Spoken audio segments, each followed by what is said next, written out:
এটা হচ্ছে শনিবার বিকালের ব্লগ। এখন আমরা তিনজনেই এসেছি ছাদে, চিনি সাইকেল চালাবে বলে।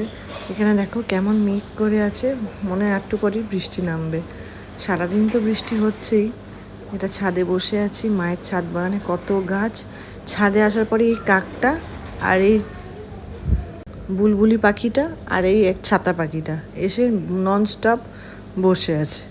তোমাদের সাথে শেয়ার করছি, দেখো কিরমভাবে ভয়ও পায় না। কি সুন্দর আকাশটা লাগছে। আসলে ব্যারাকপুরের বাড়িতে তো শেড দেওয়া, সেরকম করে ছাদটা আকাশটা দেখতেই পাই না, তাই জন্য খুব ভালো লাগছে ছাদে এসে বসে থাকতে। চিনিরও সাইকেল চালাতে খুব ভালো লাগছে। দেখো একদম কাছে, তাও ভয় পাচ্ছে না, পারলেও আরও কাছে চলে আসে।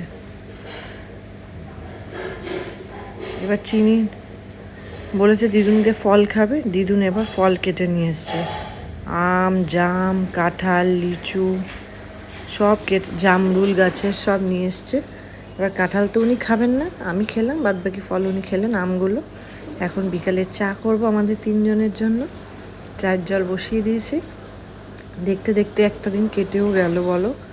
এই আসবো মায়ের বাড়ি আসবো, দেখতে দেখতে একটা দিন কেটেও গেল। এবার কালকের দিনটাও চলে আসবে, তারপর ব্যাস বাড়ি চলে যাব। চলো ভিডিওটি তাহলে এখানেই শেষ করছি, দেখা হবে পরের একটি ব্লগে। সবাই ভালো থেকো। ভিডিওটি ভালো লাগলে একটা লাইক করে দিও, সাবস্ক্রাইব করো আমার ইউটিউব চ্যানেলটিকে, আর পারলে শেয়ার করে দিও। সবাই ভালো থেকো, সুস্থ থেকো, সাবধানে থেকো। দেখা হবে পরের একটি ব্লগে খুব তাড়াতাড়ি।